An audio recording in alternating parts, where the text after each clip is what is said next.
Let go your superstitions and your silly conspiracy theories. This is real, goddammit. This is real and you are part of it. Whether or not you accept it,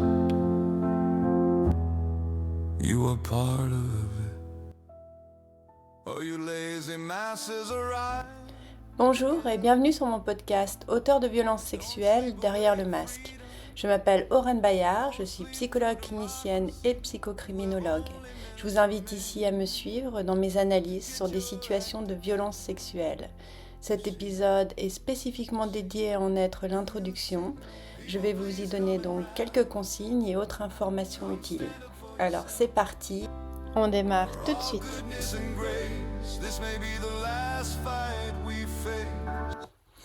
En résumé, l'objectif de ce podcast, c'est vous présenter des analyses sur des situations de violence sexuelle. Mais avant de développer plus spécifiquement ce contenu, je vais me présenter. Au départ, je suis psychologue clinicienne, c'est-à-dire que ma spécialisation, c'est de prendre en charge des personnes qui ont besoin de soins ou qui se trouvent dans la souffrance psychologique. Après avoir exploré différents domaines comme la fin de vie, les situations de crise au travail, la formation en entreprise ou l'enseignement et la recherche en psychologie, j'ai poursuivi ma propre formation par un diplôme universitaire en criminologie en 2021-2022, qui est le domaine de mes premiers amours. Il faut savoir que les diplômes universitaires en criminologie ne portent pas tous sur les mêmes sujets et n'ont pas tous le même contenu. Celui que j'ai choisi de suivre était spécialisé sur les profils psychologiques d'auteurs de violences et sur les méthodes d'enquête. Après, il faut que je précise qu'avant même ce DU, j'étais déjà intéressée par le sujet des violences sexuelles, parce que je suis installée depuis 13 ans dans une pratique libérale où je reçois des personnes qui sont dans la difficulté, et le nombre de ceux ou celles qui sont concernés par des situations de violences sexuelles est extrêmement important. Donc c'était un sujet avec lequel j'étais très familière et l'idée d'aller creuser de l'autre côté, c'est-à-dire sur le plan de la criminologie, du côté des auteurs de ces violences, m'intéressait beaucoup. D'ailleurs, avec la possibilité de réaliser un mémoire, donc un exercice de recherche dans le domaine, c'était mon premier objectif. Donc j'ai démarré cet apprentissage pleine de curiosité sur les auteurs en me disant que je connaissais déjà très bien le sujet des victimes et finalement, j'ai réalisé que je connaissais déjà très bien le sujet des auteurs de violences sexuelles. Bien sûr, c'est rare de recevoir en cabinet quelqu'un qui vient confier qu'il aurait agressé, abusé quelqu'un. Et même quand on reçoit des personnes qui sont en injonction de soins, c'est-à-dire ils sont contraints de venir en psychothérapie pour apprendre de leur comportement abusif, tirer des leçons, devenir un meilleur citoyen, et bien même là, il est rare que les personnes reconnaissent vraiment les faits. Il y a beaucoup de minimisation, de victimisation. Donc en fait, c'était moins avec les auteurs que j'ai appris des choses qu'à travers le discours des victimes, que j'ai appris à connaître, à comprendre les auteurs de violences sexuelles. J'ai réalisé que j'arrivais assez bien à me rendre compte, à travers ce que les victimes pouvaient me raconter, alors qu'elles-mêmes, elles ne comprenaient pas toujours dans quelle histoire elles étaient, dans quel scénario on les faisait jouer. De mon côté, j'arrivais à voir un profil d'auteur se dégager, toute une psychologie, des intentions, un plan d'action et des stratégies éventuelles d'adaptation aux aléas. À l'évidence, j'aime beaucoup pouvoir apporter de l'aide aux victimes en éclairant la situation qu'elles ont vécue, en participant à leur reconstruction. Mais je pense qu'au-delà de ce premier intérêt, ce qui me passionne aussi, c'est vraiment cet exercice d'enquête, ce travail de déduction sur la psychologie de ceux qui transgressent. We toilers from all walks of life join hand in hand with all who work. The earth belongs to us, the people. No room here for the joke. Alors bien sûr, je vais parler des victimes, mais dans ce podcast, je vais surtout me concentrer sur ceux qui commettent des violences sexuelles.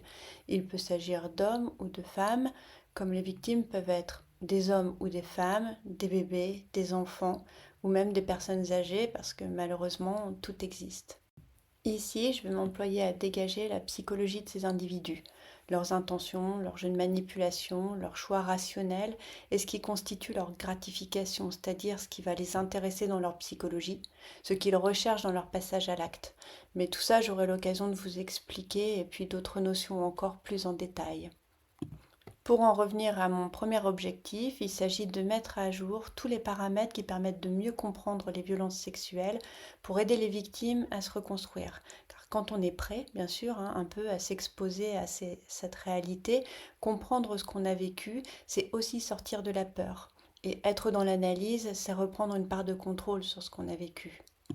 Mon autre motivation dans la réalisation de ce podcast, c'est d'œuvrer pour la prévention des violences sexuelles en informant un peu plus sur les auteurs. On parle effectivement beaucoup des victimes, des effets du trauma, et c'est très bien. Continuons comme ça, mais on pourrait peut-être aussi parler un peu plus des auteurs, de ce qui les mobilise, de l'infinie variété des profils psychologiques concernés, des types de passages à l'acte, ou des modes opératoires qu'on observe chez des auteurs sériels, c'est-à-dire qu'ils vont avoir plusieurs victimes, comprendre un peu mieux en fait globalement comment ça se passe dans leur tête. Et enfin, dans ce podcast, je ne m'exprimerai toujours qu'en tant que professionnelle, analyste, parce qu'il me tient à cœur d'aborder ce sujet des violences sexuelles de manière dépassionnée, pour prioriser une approche constructive, plus alignée avec mes valeurs, l'éthique, la déontologie de ma profession de psychologue, le respect des règles de droit, et autant que possible sur un sujet aussi délicat, la sensibilité de chacun. C'est d'ailleurs à partir de cet angle d'approche, d'objectivité et de neutralité que j'ai volontairement inséré le visage d'une femme dans mon visuel, car les violences sexuelles sont moins une question de genre que de domination. C'est-à-dire qu'est-ce qui se joue dans la relation entre l'auteur et sa victime et qu'est-ce que l'auteur recherche à ressentir vis-à-vis de sa victime. Alors je sais bien que la question du genre et les notions de domination semblent se confondre parfois. Mais pour ma part, je souhaite éviter les clivages hommes-femmes dans ce podcast. Cela parce qu'on remarque que ça peut entretenir un tabou et en ajouter à la confusion pour les hommes victimes qui ne sont pas rares. Le plus souvent, ils ont été abusés en tant qu'enfants, mais cela peut se produire pour eux aussi, à tous les âges. Je vous invite ici à sortir des clichés, des représentations toutes faites, parce que, comme vous le verrez, il existe aussi des hommes victimes de femmes. We toilers from all walks of life join hand in hand with all who work. The earth belongs to us. Maintenant que vous savez qui je vais vous présenter la trame de ce podcast. Ce sera toujours construit de la même manière. Chaque épisode va commencer par la lecture d'un cas de violence sexuelle et vous allez découvrir au fil des épisodes qu'il existe une multitude de situations, de variantes dans le contexte, dans le type de relation entre l'auteur et sa victime. Après la lecture de la situation, qui sera un résumé du récit qui m'a toujours été fourni par la victime, c'est-à-dire qu'on est toujours dans des situations où il y a eu viol, mais où la victime n'a pas été tuée. Cette précision est importante parce que ça veut dire que dans ces podcasts, je ne vais jamais aborder la psychologie des auteurs de violences sexuelles qui sont aussi meurtriers de leurs victimes. D'ailleurs, un certain nombre d'études récentes mettent en évidence qu'il y a des caractéristiques qui distinguent assez spécifiquement les violeurs meurtriers de ceux qui n'ont pas tué leurs victimes. Quoi qu'il en soit, après vous avoir partagé la situation, je vous proposerai une analyse, toutes deux formulées au présent. Bien que je n'étais pas moi-même sur place, je n'ai pas observé les choses directement. Puisque toute l'histoire est anonyme, la déontologie m'autorise à déroger au conditionnel. Il faut savoir qu'à l'inverse, le conditionnel est la règle chaque fois qu'une personne est citée nominément dans une accusation. Après cette analyse, je vous donnerai l'explication d'une notion de psychocriminologie que je vous partagerai toujours en lien avec le cas que je vous aurai exposé. Je trouve ça plus intéressant de présenter des notions de psychocriminologie associées à un cas parce que ça va me permettre de l'illustrer de manière concrète. Et enfin, les podcasts se termineront toujours par la réponse à une de vos questions, alors n'hésitez pas à me les communiquer par commentaire ou par mail. The idle few, we toilers from all walks of life join hand in hand with all who work. The earth belongs to us. Je vais conclure cet épisode d'introduction par une dernière information, c'est l'origine des cas. La plupart me viennent soit de mes recherches, soit de ma pratique avec des personnes que j'ai prises en charge en consultation et qui ont souhaité que je réalise cet exercice pour elles dans leur parcours de reconstruction. Évidemment, quand je partage ce genre de récit, je demande toujours avant l'autorisation de la personne qui est concernée. Et dans tous les cas, tout sera toujours anonyme. Je pourrais aussi vous proposer une analyse des histoires qui sont partagées sur Internet de manière anonyme. Et enfin, une dernière source possible, vous pouvez me partager une histoire de violence sexuelle que vous avez vous-même subie, mais alors je vais me permettre de vous faire une demande. Je vais avoir besoin que vous vous assuriez d'avoir un psychologue avec qui vous avez déjà créé une bonne alliance, même si vous ne le voyez pas fréquemment. Mais en tout cas, c'est important que vous ayez quelqu'un qui pourra vous recevoir au besoin. Cela parce que je produis des analyses sur des situations qui ont été traumatiques. Donc quand bien même la victime elle-même, vous souhaitez que je fasse une analyse de ce que vous avez vécu, c'est jamais anodin d'en avoir ce type de retour. J'ai aucun doute sur le fait que cet exercice participe à la reconstruction des victimes, mais en tous les cas, c'est quand même pas facile à recevoir, c'est ce qu'on me témoigne, c'est ce que j'observe. Donc si vous me contactez, c'est important que vous ayez pensé en amont à avoir quelqu'un qui sera là pour vous si vous avez besoin et pas forcément un ami non plus parce que parfois les proches n'ont pas toujours la réponse dont on a besoin. De mon côté, je tiens pas à mélanger les casquettes, donc si je vous fais l'analyse, je vais pas vous prendre en charge en tant que psychologue. Si vous me partagez votre histoire, peut-être que je serai amenée à vous questionner en retour. Il ne faudra pas hésiter à tout me dire dans votre texte autour de l'auteur, qui est cette personne, comment vous l'avez rencontrée, quelle était la relation au départ, qu'est-ce qui a changé avant, pendant la situation de violence sexuelle et l'après. Et même si vous n'êtes pas sûr de certains éléments, si vous pensez que vous interprétez, dans ce cas, précisez-le simplement dans votre texte, dites-moi que vous n'êtes pas sûr, que vous avez oublié une partie, et je me débrouillerai avec ça.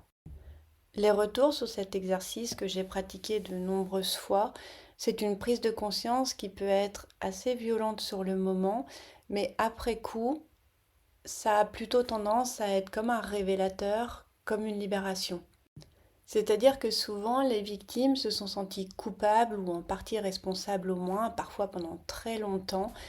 Et puis là, avec le retour de l'analyse, elles se rendent compte que l'histoire n'était pas tout à fait celle qu'elles s'étaient racontée, que parfois elles étaient tombées dans un piège, dans une situation qui pouvait être quelque chose de beaucoup plus sordide que ce qu'elles avaient gardé en tête.